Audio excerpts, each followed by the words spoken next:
ምንድነው እና ይሄ ያርክ ነው አንተ ልጅ ምን የነሰ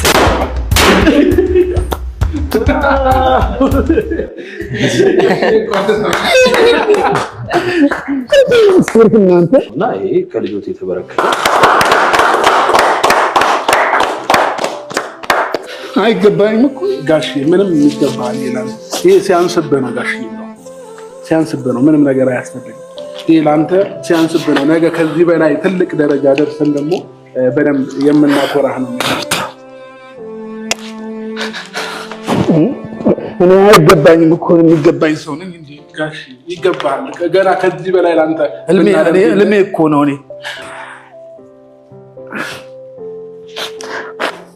እልሜ ነው።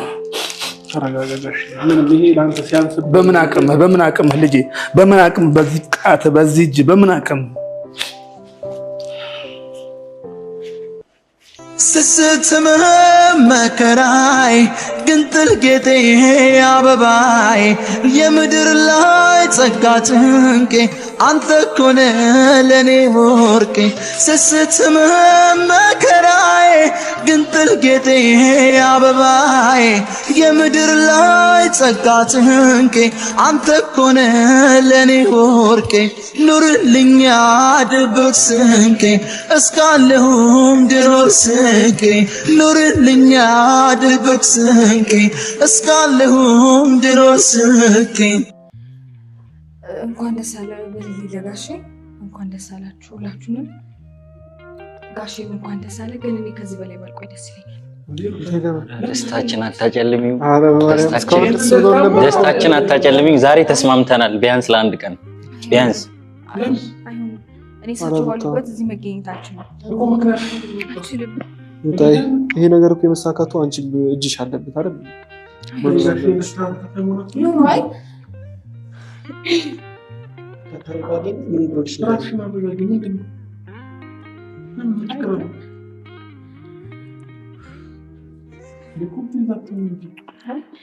ምን አለ መሰለክ ባለፈው ለጋሼ ቃል ገብቼላቸዋለሁ አይደል? ስለዚህ ቃሌን አላከበርኩም እና አሁን እሳቸው ፊት መቆም አልችልም። ቢኒ ተረዳኛለህ። ሁሉም ነገር ታውቃለህ ነበርክና የነበርኩበት ሁኔታ በቆይታ አይሆንም ይደርሱብኝ ያለ አሁን ከነገራችሁ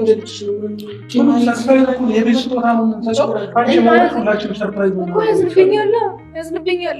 ቃላችሁን እኮ አላከበርኩኝ አይደለም። ቤት ልሄድ እኔ እዚህ እንኳን መታየት አልፈልግም ከጋሼ ጋር እኔ አልችልም። ነገርኩ እኮ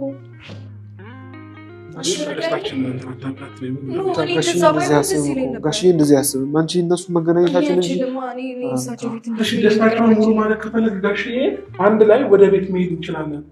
እንደዛ ደግሞ በጣም ምክንያቱም ትነግሪያለሽ። ለምን እንደሆነ ቁጭ ብለሽ ትነግሪያለሽ። ብቻችን አቤላ አታስጨንቁኝ። ምን አለ መሰለህ አንደኛ ብዙ ነገሮች አሉ። ወደ ቤት አሁን መሄድ አልችልም ታውቃለች። ስለዚህ ወደ ቤት ደግሞ እስካልሄድኩኝ ድረስ ጋሼን እዚች ጋር መገናኘቴ በጣም መጥፎ ስሜት ነው ለእሳቸው የሚፈጥረው። ለእኔም ምንም ኮምፈርተብል አልሆንም። ገባ? ስለዚህ ብሄድ ይሻላል። ከዚህ በላይ አልቆይም። ይደርሱብኛል ጋሼ። በጣም ነው የማመሰግነው ሁላችሁንም። በጣም ነው የማመሰግነው እና ልሂድ። ጊፍቱን ስጦታውን አብረን አንስጠው እኔም እኮ ደስ ይለኝ ነበረ ቢኒ፣ ግን በቃ ፕሊስ ተረዱኝ። ሩታዬ አንቺ እንዳሰብሽው አያስብም ጋሼ። እባክሽን ስሚኝ በእናትሽ። አንቺ እንደምታስቢው አይደለም ነገሮች። ሁሉም ነገር ቀላል ነው። አንቺ እንደምታካብጂው አካብድም ጋሼ። ታውቂዋለሽ እንዴ? ሊመስላችሁ ይችላል ወይ ላይነግራችሁ ይችላል ጋሼ። ግን በውስጡ ምን ያክል እኔ ላይ እንዳዘነ ችግር የለውም። ዛሬ ላይ ቅርታ አይፈርም። አይሆንም ድጋሚ እኮ እኔ አይሆንም። አይ መሆን የለበትም። ሰማኝ። ለምንድን ነው እንደዚህ የምታስጨንቀኝ? በእናትህ ልሂድ። ኮንፊውዝድ ሆኜ መቀጠል አልችልም። እናንተም ደስተኛ ሆናችሁ እንድትቀጥሉ ጋሼንም በቃ ይሄ በነበራችሁበት ሙድ ደስተኛ ሆናችሁ እኔ ደስተኛ ነኝ። ግን ይኸውልህ ጋሼን ደግሞ እንደዚህ መታየት ስለማልችል ስለነበረን ጊዜ ሁሉ በጣም ነው የማመሰግነው። ሁላችሁ በጣም ነው የምወዳችሁ። በጣም ነው እውነት ከልቤ አመሰግናለሁ ስላደረጋችሁልኝ ነገር በሙሉ ቴንክ ዩ ሶ ማች እና ጋሼንም እንኳን ደስ ያበሉልኝ። እያየሽኝ አስተውለሽ እያወቅሽኝ ብለሽ ችላ እንደገና አንድ ስልክ ሳንራራቅ በዝምታችን ከለላ እንደገና ውሃ ቅዳ ውሃ መልስ ዳግም እንዳይሆን ቋንቋችን እንደገና ለቆ ሲብራ ሻማችን ርቆ ከንፋስ ፍቅራችን እንደገና መርበን ደስተኛ ቋራችን ነገር ለኔ ጋራችሁ የሚያዘጋጃችሁት በቃ በመጀመሪያ በነበራችሁ ደስታ ቀጣች ለጋሽ መስጠት ምክንያቱም ጋሽ በጣም ትልቅ ሰርፕራይዝ መስጠት ይዘችሁላችሁ የመጣችሁ ስለዚህ ደስተኛ ሆናችሁ ሳትከፉ በመጀመሪያ ደስታችሁን ትቀጥሉ ፈልጋለሁ በዚህ ቃል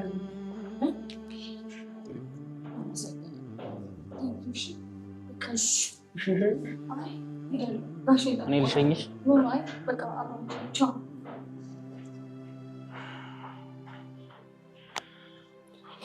በቃ ሌላ ቀን አግኝተናት እናወራታለን እሺ አሁን ባለበት ደስታ ወቅ እሺ አለመከፋት ሞክር አግኝተናት እናወራታለን ችግር የለም እሺ ይቅርታ ለማንኛውም ሁላችሁም ሰምቼ ችግር የለም ይስተካከላል ሌላ ጊዜ ይስተካከላል ምናልባት ዛሬ ላይ ወደ ቤት መመለስ ስለማትችል ጋሽ እንዴት ሲላት እንዲህ ማለት ፈርታም ሊሆን ይችላል ከብዷትም ሊሆን ይችላል እና ምንም ችግር የለውም ያው ትንሽ ቢለብንም ብናትንም ግን ደግሞ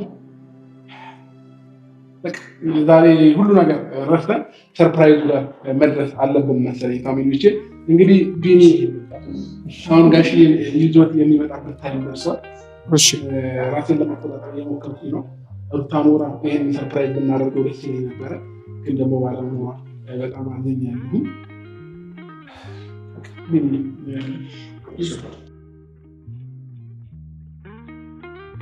እንግዲህ ፋሚሊዎቼ ተመልሻለሁ ወደ ቀድሞ ተመልሻለሁ ነገሮችን ለማስተካከል እንግዲህ ፋሚሊዎቻችን ጋሽዬ እየመጣ አንድ እንግዳ አብሮን ጋሽዬን ሰርፕራይዝ ማድረግ የሚፈልግ እንግዳ አብሮን ይገኛል ማለት ነው ወደዚህ እንጋብዘዋለን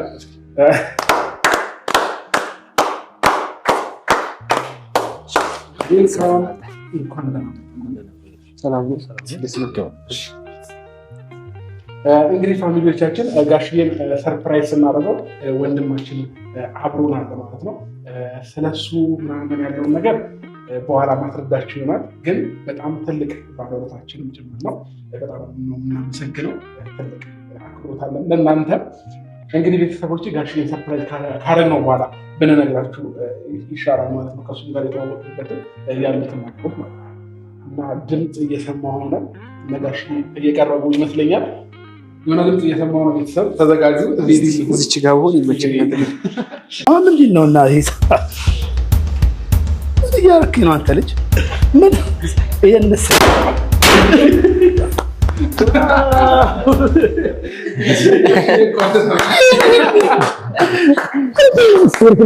ከፎቶ ላይ ባየው መልክ ግርማ ሞገስህ ሳትነግረኝ ነገረኝ ምስል ለእኔ መኖርህ ቦምብ ሰዎች እንኳን ደህና መጣህ እኔን ማቅናትህ ቤት ጋሽዬ አረግሮ ብሎኛል እኮ ተሰበሰብንበት እንኳን ደህና መጣህ ጋሽዬ ሰላም በለው ወዳጃችን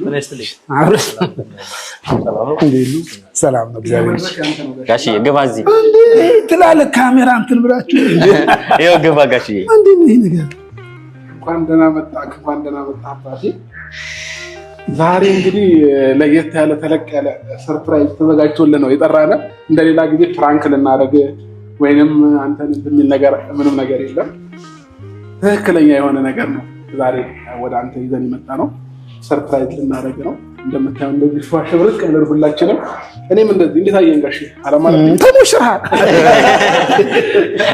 አብሮብኛል ተሞሽራል አዎ ዛሬ አዲስ ሙሽራ መስልላል አባቴ እንግዲህ ጋሽዬ እኔን ወልደህ ዛሬ ላይ ድረስ ለማብቃት ብዙ ዋጋ ከፍለሃል ዛሬ ላይ እዚህ ለመድረሴ ምክንያት አንተ ነህ በጣም ደስተኛ ነኝ በዚህ በጣም ነው የማመሰግንህ በጣም ነው የምወድህ እናቴንም አንተንም በጣም ነው የማመሰግነው እኔ እንኳን በትዳሬ በብዙ ነገር የተለያየ እንቅፋት ሲደርስብኝ እንደ አባት ሳይሆን ልክ እንደ ታላቅ ወንድም ሆኖኝ ጋሽዬ የሆነ ችግር በተፈጠረ ቁጥር እዚህ የመጣ ነገሮችን ለማስተካከል የኔ ነገር በሙሉ ከውስጡ ገዶት ይከታተለኝ ነበርና ይህ ለኔ ከአባትነትም በላይ ነው።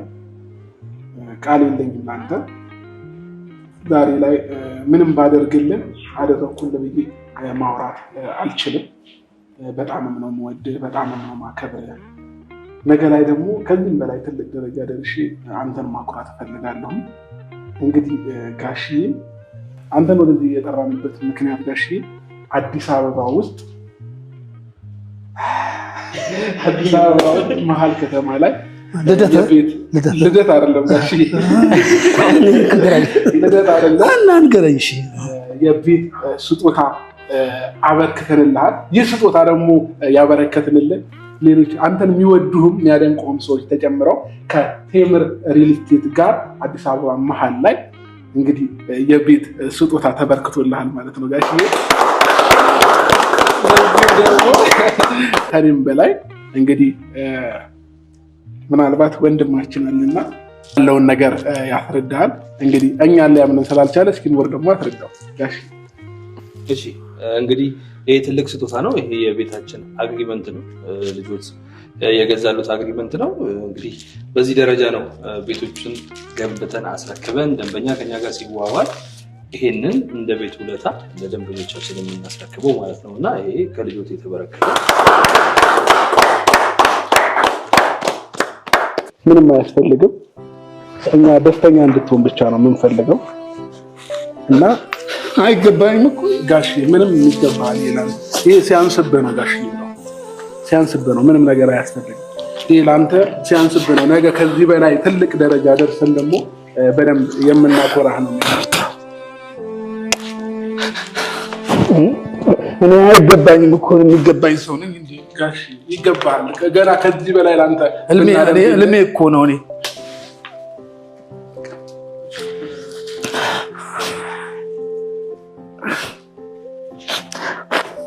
እልሜ ነው። ተረጋጋሽ። ምንም ይሄ ለአንተ ሲያንስ በምን አቅምህ ልጄ፣ በምን አቅም በዚህ ቃት በዚህ እጅ በምን አቅም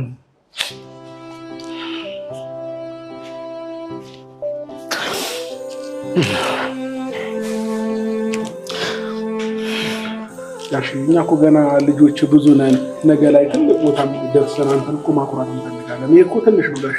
የቤት ስጦታ እኮ ትንሽ ነው። ለአንተ እኮ ይሄ አይደለም የሚገባ፣ ትልቅ ነገር ይገባል ጋሽ። ስለዚህ በዚህ ልክ ስሜታዊ እንድትሆንም አንፈልግም።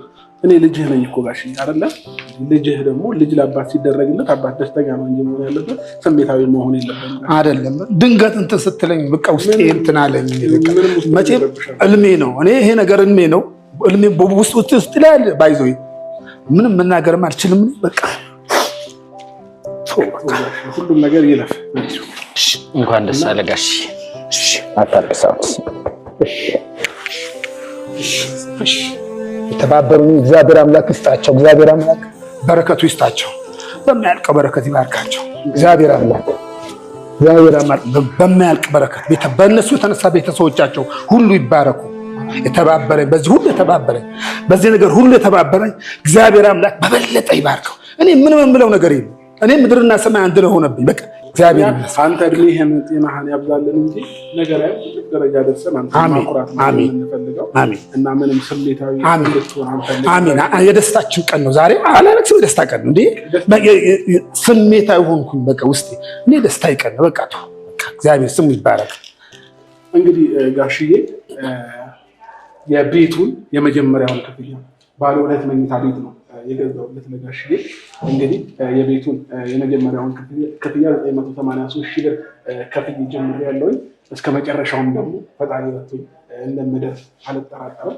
ሙሉ ጨርሼ ደግሞ ለጋሽዬ በቅርብ የማስረክበው ይሆናል ማለት ነው። በጣም ነው ጋሽዬ ደስ ያለኝ።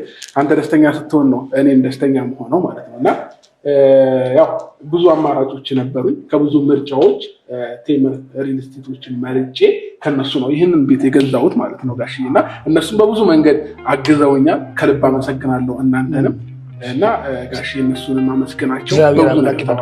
ተባረኩ። ያገዘኝ ሁሉ እግዚአብሔር አምላክ ይባርከው። ጓዳችሁ ይባረክ፣ ኪሳችሁ ይባረክ። በበለጠ ተባረኩ። ለዓለም ተትረፍረፉ። ለኢትዮጵያ ተርፋችሁ ለዓለም ትረፈረፉ ያርጋችሁ። በቃ እኔ ምንም የምናገረው ነገር የለኝም፣ ማወራው ነገር የለኝም። በቃ ይሄንን ነው የውስጤ ድረሳችሁ። በቃ እንግዲህ ጋሽዬ ከዚህ በኋላ እኛ ጋር እየመጣ የት ልደር የት ልሁን እኛም ልጆች ብንኖርም ሞር ደግሞ የራስህ ቤት ላይ ደግሞ እየመጣህ ብታርፍ ደግሞ ሞር ደስተኛ ትሆናለህ ብለን ስላሰብን ነው። ወደፊት ወደ አዲስ አበባ እንግዲህ ፈጣሪ ካለ ሙሉ ጠቅልለው እንዲገቡ ስለምፈልግ እናቴን ጋሽዬንም ለዛ ነው ይህንን ቤት የገዛሁት ማለት ነው። ፋሚሊዎቻችን እንግዲህ ቀስ በቀስ ሁሉንም ክፍያ ጨረሽ በቅርቡ ጋሽዬን እናቴንም እዛ አዲስ አበባ እንደማኖራቸው እርግጠኛ ነኝ። ፕሮሚዝም ጭምር ነው ማለት ነው። እንግዲህ ቤተሰቦቼ ከብዙ ሪልስቴቶች ቴምርን መርጬ የመጣሁበት ምክንያት አለኝ። እንግዲህ እሱም ደግሞ አንዳንድ ነገሮችን ያብራራላቸዋል። ከዛም ባለፈ ይህንን እድል ለእኔ ብቻ ሳይሆን ለእናንተ እንድትጠቀሙበት ስለምፈልግ በዚሁ አጋጣሚ ምናልባት የሆነ ፍላጎት ያላችሁ እናት አባታችሁን፣ ቤተሰባችሁን፣ እህት ወንድሞቻችሁን እዚሁ አዲስ አበባ ውስጥ መሀል ከተማ ላይ እንግዲህ በአንዴ ቤት እንግዛ ብንል 20 ሚሊዮን 25 ሚሊዮን ብር ከፍሎ ለመግዛት ትንሽ ቻሌንጅ ይሆንብናል። እኔ አሁን ለጋሽዬ ቤት መግዛትን ከልጅነት ጀምሮ እመኛለሁ፣ ግን ደግሞ በአንዴ ማድረግ ናቸው። ዛሬ ግን ከትንሹ ጀመርኩ። የመጀመሪያውን ክፍያ ከፍዬ ከዛ በአጭር ጊዜዎች ሙሉ ክፍያ አጠናቅቄ ለጋሽዬ የቤት ባለቤት አደርገዋለሁ ማለት ነው። ቤተሰቦች እና ሁላችሁም እንደዚህ ውጭ ሀገር የምትኖሩ እናት አባታችሁ ማስደሰት የምትፈልጉ ካላችሁ እዚሁ አዲስ አበባ ውስጥ መሀል ከተማዎች በትንሹ ልክ እንደጀመርኩት ቤቱን መጀመር ትችላላችሁ ማለት ነው። እዛው ሆናችሁ የምትጨርሱበትን መንገድ ብዙ አማራጮች አሏቸው። ከኔ በላይ ደግሞ እንግዲህ ወንድም ያለ በብዙ መንገድ ተባብሮናል። እኛንም ልክ እኔን እንደተባበረኝ እናንተንም እንደሚተባበራችሁ ባለ ሙሉ ተስፋ ነኝ። ይህንን እድል ሁላችሁ እንዳያመልጣችሁ እላለሁ። እንግዲህ ወንድሜ ያለውን ነገር መረጃዎችን በደንብ ከኔ በላይ ደግሞ ብትሰጣቸው ብዙ ሰው ይጠይቀኛል። እንደዚህ ቤት እኮ መግዛት እንፈልጋለን አብረሽ፣ እንዴት ነው የሚገዛው፣ እንዴት ነው ማድረግ ያለብን የምትሉኝ በውስጥ መስራት ብዙ ሰዎች አላችሁ እና ያለውን ነገር እሱም ያስረዳቸዋል። ልክ እንግዲህ ጋሽዬ ሰርፕራይዝ እንዳደረኩት እናንተም ቤተሰባችሁን እናት አባታችሁን ሰርፕራይዝ ለማድረግ ያብቃችኋለሁ። እንግዲህ ወንድሜ የምትላቸውን ነገሮች እንድትነግርልኝ እፈልጋለሁ። አመሰግናለሁ። በመጀመሪያም ስሜን ላስተዋውቅና ብሩክ አያሌው እባላለሁ። የቴምር ፕሮፐርቲ ሴልስ ሱፐርቫይዘር ነኝ። ደስ የሚል ስጦታ ነው ደርሶ የሚደረሱት። ሁላችንም የምንመኘው ብናደርገው ብለን የምናስበው ነገር ነው እና እንኳን ደስ ያሉት በድጋሚ በጣም እናመሰግናለን። እሱም እኛም መርጦ ስለመጣ ቴምር ፕሮፐርቲ እንግዲህ ከግንባታው ጀምሮ ከ10 በላይ የሆኑ ሲስተር ካምፓኒዎች አሉት።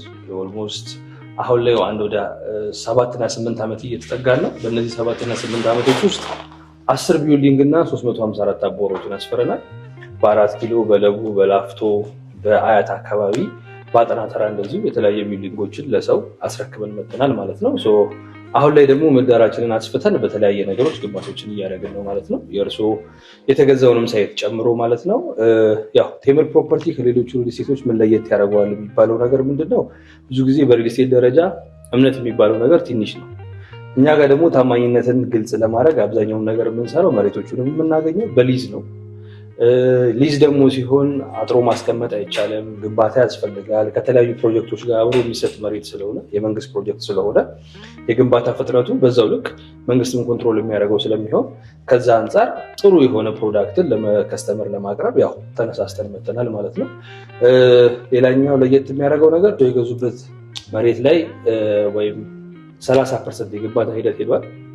ያ ማለት ወደ ቸርቸር ሆቴል ጀርባ ያለው ሳይታችን ነው። ከዛ በላይም ደግሞ ሊሴ ትምህርት ቤት ጀርባ እና ኢኖቬሽን ሚኒስቴር ጀርባ ጋር ሌላም ሳይቶች ይኖሩናል።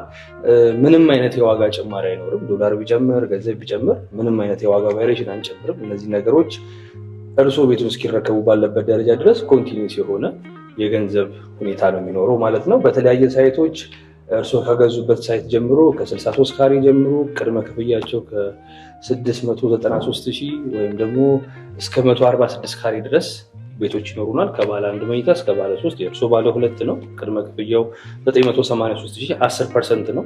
18 ዙር የፔመንት ስኬጁል ይኖረዋል። የ18 ፔመንት ስኬጁል በግንባታው ሂደት ነው የሚሄደው። ግንባታው በሄደበት ሁኔታ ግንባታውን እያያችሁ ነው ልጆትን ፔመንቱን የሚፈጽመው። ሳንገነባ ገንዘብ አንጠይቅም፣ በግንባታው ሂደት መሰረት ይሆናል። ይሄ እርሱ ያሉበት ሳይት መሀል ከተማ ዳውንታውን የምንለው ነው። በእኛ ቦታ ከጀርባው ያለው ሸራተን ፍሬንድሺፕ ፓርክ ነው። በእይታም በቪውም ጥሩ ሁኔታ ላይ ያለ ነው። ከሱም ከፍ ብሎ ያለው ሊሴ ገብረ ማርያም ትምህርት ቤት ያለው ከ80% በላይ ሸጠንበታል። እሱም ጥሩ ቦታ ነው ያለው። ወደ አድዋ 00 ከፍ ስንል ደግሞ ደንበኞቻችን ከስተመሮቻችን የምንፈልጉት ብለን የምናስበው ደግሞ በሱቅ ደረጃ በድሮ ዶሮ ማነቂያ የምንለው አሁን ላይ ደግሞ ከአድዋ 00 ፊት ለፊት ደግሞ ከቅድመ ክፍያ ከ900 ሺህ ብር ጀምሮ ሱቆችን አዘጋጅተናል ማለት ነው። ብዙ ደንበኞች መጥተው ያንን ቦታ ለወርቅ ቤት ለተለያዩ ቦታዎች የተጠቀሙ የገዙ ነውና ቴምር ፕሮፐርቲ ከ10 በላይ ፕሮጀክቶችን ይዟል ማለት ነው። ወደ አያትም ያለቁ ወደ 70 እና 80% የደረሱ አሉ። ወደ ጋርመንትም አካባቢ እንደዚሁ 80 70% የደረሱ አሉ። ስለዚህ አማራጮቻችንን አስፈተን ወደዚህ መጥተናል ማለት ነው። እርሱ ያገኙበት ቦታ ደግሞ መሀል ከተማ ነው። ማንም ሰው ሊኖርበት ብሎ የሚመኝበት ነው። አብዛኛው ሰው ፒያሳ የምትለዋን ነገር እያጣ ነው። ያው በፈረሳውን በልማቱ ምክንያት ወደ ዳር እየሄደ ነው። ደርሶ ደግሞ መሀል ከተማ ትልቅ ቦታን ይዟልና ስለዚህ ማንንም ቤተሰብ ሳያፍሩ የሚጠሩበት ቦታ ነው ማለት ነው። እናመሰግናለን ወንድሜ። ለማንኛውም ፋሚሊዎቻችን ከዛም ባለፈ ለእኔ የነገራችሁኝን ነገር ደግሞ ለኦዲየንሶችም ብታቀርቡላቸው ደስ ይለኛል። ምናልባት ካልሞላ ማለት ነው ዲስካውንት የተደረገ ነበረ። እኔ በዲስካውንት ውስጥ የገባሁት የተካተትኩት። ምናልባት የእኔ ወዳጆችም ደግሞ እዚህ ቦታ ላይ ብታስገቧቸው ደስ ይለኛል። ስንት ሰው ድረስ አለ ምናልባት ከተቻለ ማለት ነው። እናንተ ተጠቃሚ እንድትሆኑ ስለምፈልግ ነው። ዲስካውንቱን እስከ 1 ሳምንት ድረስ ይኖረናል። እስከ 25% ድረስ ዲስካውንት እናደርጋለን። 30 እና ከ30 በላይ ለሚከፍለን ሰው ማለት ነው። እስከ 25% ድረስ እውነተኛ ቅናሽ ይደረጋል። ደግሞ የእናንተን ሚዲያ ተከታትሎ ደግሞ ከዚህ ሚዲያ ነው አይቼ የመጣሁት ብሎ ደግሞ የሚመጣም ደንበኛ ደግሞ ካለ ያው እንደ ፋዘር ቆንጆ እንክብካቤ ተደርጎለት ቆንጆ ሆስፒታሊቲ ሰጥተን በእናንተ ስም ያለውን ፕሮዳክቶች እናቀብላለን ማለት ነው። እናመሰግናለን። ስለዚህ ፋሚሊዎቻችን ሁላችሁም ይህንን እድል በዚህ ሳምንቱ ቶሎ ተጠቀሙበት። ዛሬ ላይ ገንዘብ ባንክ አስቀምጠ ነው ምንም አንጠቀምም፣ ግን ደግሞ እንደዚህ አይነት ቦታ ላይ ገንዘብ ማዋላችን ለነገር በደንብ ይጠቅመናል ብዬ አስባለሁኝ። እኔም ተጠቃሚ ስለሆንኩኝ ምናልባት ከዛ በፊትም ለሚስት ገዝቼ ተጠቅሜበታለሁ ጭምርና ስለዚህ እናንተ እድሉን ተጠቀሙበት እንዳያመልጣችሁ። እንግዲህ የእነሱን ስልክ ቁጥር ከታች በደንብ አስቀምጥላችኋለሁ። ደውላችሁ አውሯቸው። ከዛም ባለፈ ደግሞ ሞር ካልገባችሁ መረጃዎችን በደንብ ይሰጧቸዋል ማለት ነው። ከታች ባለው ስልክ እየደውላችሁ እነሱን አናግሯቸው። ይሄ ሳምንት ግን እድሉን ተጠቀሙበትና ልክ እንደኔው ቶሎ ገባ ገባ በሉበት። እንግዲህ ፋሚሊዎቻችን ከልብ አመሰግናለሁኝ። ዛሬ የነበረን ቆይታ ይህን ይመስል ነበር። ጋሽዬ በቃ ደስተኛ ሆኖ ስላየው ዛሬ አባቴ እንደዚህ ደስተኛ ሆኖ ምኮራበት አባት ነውና ደስተኛ ሆኖ ስላየሁት በጣም ደስ ብሎኛል። እወድሃለሁ ጋሽዬ። ገና ደግሞ ከዚህ በላይ ህንጻም ልሰራልህ እችላለሁ። እድሜና ጤና ይስጠን እንጂ ፋሚሊዎቼ ሁሉም ነገር ቀላል ነው። እግዚአብሔር እድሜና ጤና ለሁላችንም ያብዛልን። ሁላችንም እናት አባቶቻችንን ለማስደሰት ያብቃል እንጂ እቺ ሲምፕል ነገር ነች። ገና ህንጻም ልገነባልህ እችላለሁ ጋሽዬ እና ይገባሃል ጋሽዬ። እና ፋሚሊዎቻችን ያለው ነገር ይሄን ይመስላል። ለሁላችሁም ይህንን እድል እንድትጠቀሙበት ስለምፈልግ ነው። አንዳንድ ጊዜ እኔ እርግጠኛ ያልሆንኩበት ያላመንኩበትን ነገር ወደ እናንተ ይዤ መቅረብ አልፈልግም። አስቀድሜ በደንብ ለራሴ ተጠቅሜው ነገሩን አይቼው ምናምን ወደ እናንተ ማመጣውና 100% እርግጠኛ ስለሆንኩበት መግባት ትችላላችሁ። ሁላችሁ ገንዘባችሁን ቤት ላይ አስቀምጡት። ነገ ላይ እንኳን ድንገት መሸጥ እንኳን ብትፈልጉ አፍባችሁ እንዲመሸጡ ከስራችሁ አሸጡት እና ተጠቃሚ ናችሁ ስላሰብኩ ነው። በጣም እንወዳችኋለን። ሁላችሁንም ከልብ እናመሰግናለን። እናንተንም